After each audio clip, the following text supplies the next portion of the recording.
sucker. Suddenly by Billy Ocean. I picked this up from a value village in London, Ontario, where I went to school. Caribbean Queen. Now we sharing the same dream. This record can be had at your local value village, like guaranteed. #1 record by Big Star. Very like traditional 70s, like rock and roll, you know. Radio City by Big Star. I think this is obviously a classic. No skips. It's really fun, and I don't like music like this. Okay. Blue Nile, Walk Across the Rooftops. I just got this, but what I really like with this one is they really play with dynamics. They play with being quiet. I like to compare albums to Weezer. You know, you have the Blue Album, which was this catchy, every song could be a radio hit type of album. And then you go to Pinkerton and it's this huge, like conceptual, I mean, it's Pinkerton, but probably the records I've shown the most on this channel is Bobbi Caldwell. It took me a really long time to find his debut. It's like verging on corny, like stoner. Cat in the Hat as well is like as good. It's got Open Your Eyes on it. There are times when you'll need someone.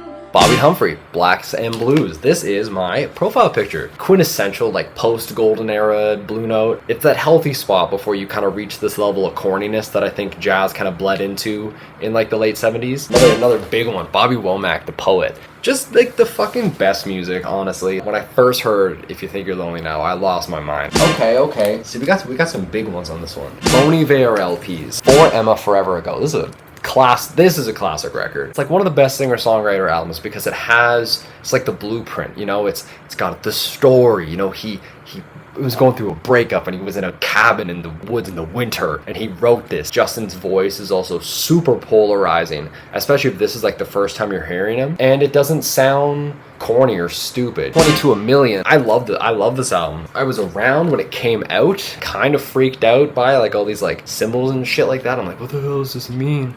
Scaggs, Silk Degrees. This has Lowdown on it. Next up, my Brian Eno collection. Huge Brian Eno fan. I am. First up, No Pussyfooting. Here Come the Warm Jets. This was my first Eno record. Taking Tiger Mountain by Strategy. Another Green World. This is considered his best album. I can see why. This is my personal favorite. Before and After Science. This album is so cool and special. Kind of plays on the name. The first side is very flamboyant and the songs are crazy. And then the second side is post After Science, his more ambient stuff. Some of his most beautiful music he's ever made. Fripp and Eno, Evening Star. This is like my favorite album to do a puzzle to. Street music. I went through I went through a time where Music for Airports, this is like the ambient album. Ambient 2, Harold Budd, great morning record. Maximum Vibes 4, On Land. This has Dunwich Beach on it, one of the best Eno cuts. Lastly, Possible Musics with John Hassel. John Hassel is insane. I don't even know if I like love John Hassel. It's just every time I put him on, I'm so... Chameleon, Script of the Bridge. This is an album that sneaks up on me. I don't listen to it too often, but every time I do, I'm like, damn, this is so good.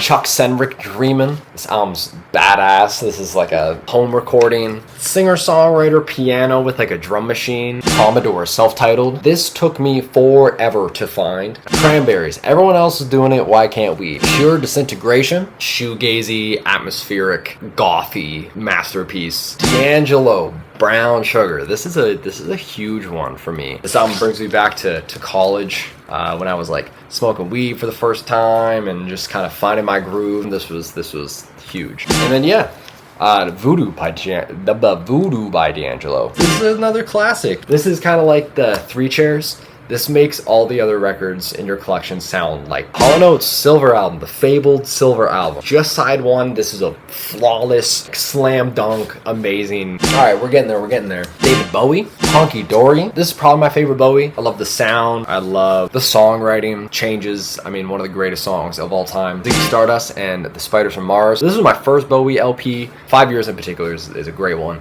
It has this apocalyptic vibe to it, but it doesn't like repel me. Like I feel like I wouldn't want to listen to songs that are like, the apocalypse is coming. Devo, We Are Not Men, We Are Devo. This has Uncontrollable Urge on it. Don Blackman, self-titled. I was introduced to this album through the Madlib Beat Conducta Volume 4. The J Dilla Suite one. Lastly, Donald Byrd, Blackbird, Ethiopian Nights. This is my second favorite. I like Stepping Into Tomorrow. That's my favorite. That's the end of the square. Thank you if you made it this far. Really appreciate it. Yeah, let me know what's up. Gonna keep going with this. Hopefully I'll catch you in the next one. And yeah, peace.